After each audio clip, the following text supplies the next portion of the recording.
بسم اللہ الرحمن الرحیم۔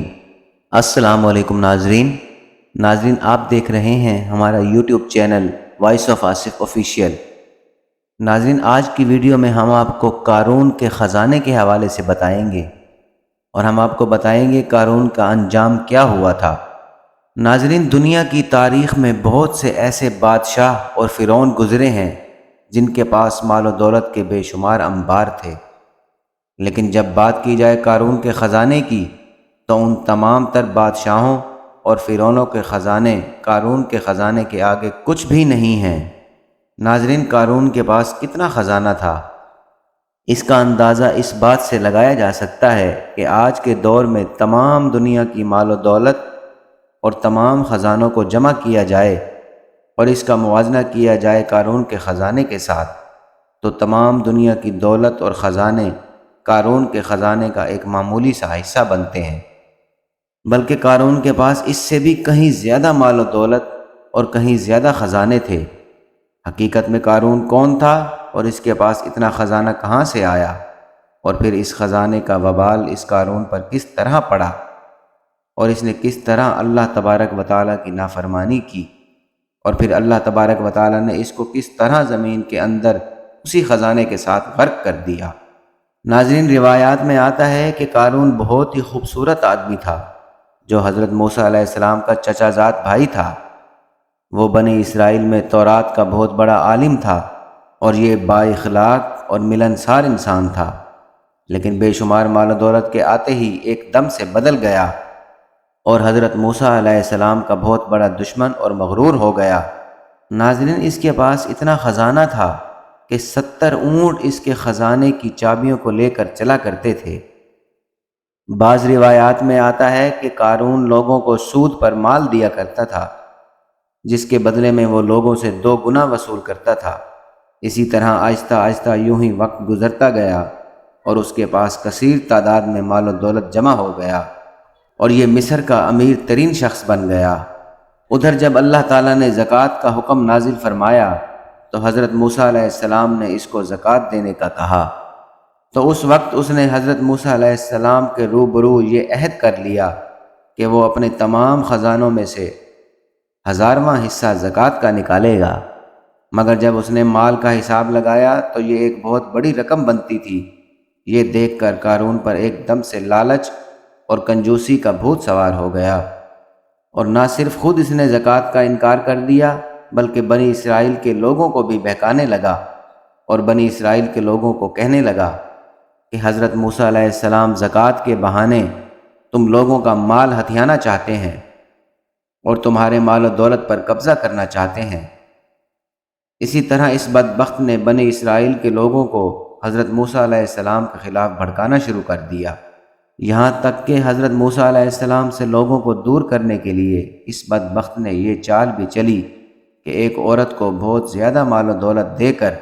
اس بات پر آمادہ کیا کہ وہ حضرت موسیٰ علیہ السلام پر بدکاری کا الزام لگائے۔ چنانچہ ایک دن حضرت موسیٰ علیہ السلام ایک مقام پر کھڑے ہو کر بیان فرما رہے تھے کہ قارون نے حضرت موسیٰ علیہ السلام کو ٹوکا اور حضرت موسیٰ علیہ السلام سے کہنے لگا کہ آپ نے فلاں عورت کے ساتھ بدکاری کی ہے۔ تو اس وقت حضرت موسیٰ علیہ السلام نے ارشاد فرمایا کہ اس عورت کو میرے سامنے لاؤ۔ چنانچہ اس عورت کو حضرت موسیٰ علیہ السلام کی بارگاہ میں بلایا گیا تو حضرت موسیٰ علیہ السلام نے ارشاد فرمایا کہ اے عورت، تجھے اس پاک ذات کی قسم جس نے بنی اسرائیل کے لیے دریا سے 2 رستے بنا دیے اور بنی اسرائیل والوں کو عافیت اور سلامتی کے ساتھ دریا سے پار نکالا اور فرعون سے نجات بخشی، سچ سچ بتا کہ واقعہ کیا ہے۔ ناظرین حضرت موسیٰ علیہ السلام کے جلال سے عورت کانپنے لگی۔ اس نے بھرے مجمع میں صاف صاف کہہ دیا کہ اے اللہ تعالیٰ کے نبی،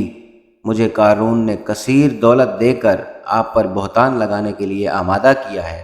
اس وقت حضرت موسیٰ علیہ السلام کی آنکھوں میں آنسو آ گئے اور آپ نے اللہ تعالیٰ کی بارگاہ میں سجدہ شکر کیا اور دعا مانگنے لگے، یا رب العالمین قارون پر اپنا قہر و غضب نازل فرما۔ اس دعا کے بعد حضرت موسیٰ علیہ السلام نے بھرے مجمع میں یہ ارشاد فرمایا کہ جو کوئی قارون کا ساتھی ہے وہ قارون کے ساتھ کھڑا رہے، اور جو میرا ساتھی ہے وہ قارون سے جدا ہو جائے۔ چنانچہ اس وقت 2 افراد کے سوا تمام بنی اسرائیل والے قارون سے الگ ہو گئے۔ پھر حضرت موسیٰ علیہ السلام نے زمین کو حکم دیا کہ اے زمین تو اس کو پکڑ لے، تو اس وقت زمین نے قارون کو ایک دم گھٹنوں تک زمین کے اندر دھنسا دیا۔ ناظرین، پھر دوبارہ حضرت موسیٰ علیہ السلام نے زمین سے یہی حکم ارشاد فرمایا تو قارون کمر تک زمین کے اندر دھنس گیا۔ یہ منظر دیکھ کر قارون رونے لگا اور التجائیں کرنے لگا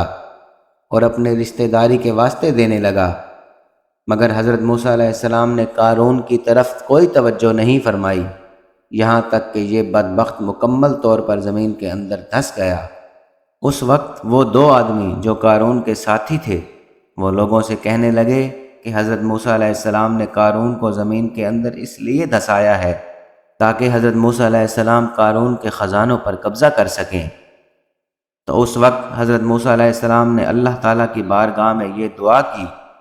کہ قارون کا مکان اور خزانہ بھی زمین کے اندر دھنسا دیا جائے۔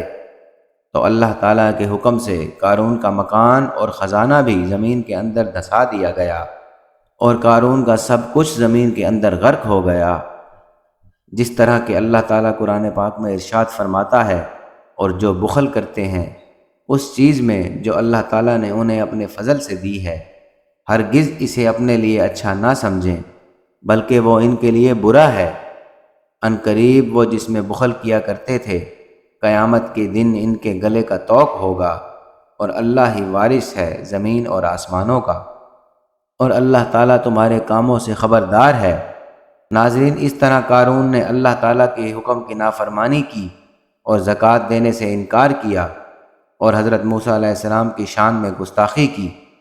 تو اللہ تعالیٰ نے اس کو زمین کے اندر غرق کر دیا اور دنیا کے لیے عبرت کا نشان بنا دیا۔ آئیے اللہ تعالیٰ سے دعا کرتے ہیں کہ اللہ تعالیٰ اپنے تمام احکامات پر عمل کرتے ہوئے ہمیں زندگی گزارنے کی توفیق عطا فرمائے اور حضور صلی اللہ علیہ وسلم کی غلامی کے اندر جینا اور مرنا نصیب فرمائے، آمین۔ ناظرین، یہ تھی ہماری آج کی ویڈیو۔ امید کرتے ہیں کہ ہماری ویڈیو آپ کو پسند آئی ہوگی۔ انشاءاللہ بہت جلد آپ کی خدمت میں ایک نئی اسلامی، تاریخی اور معلوماتی ویڈیو کے ساتھ حاضر ہوں گے۔ تب تک کے لیے اجازت دیجیے۔ اللہ حافظ۔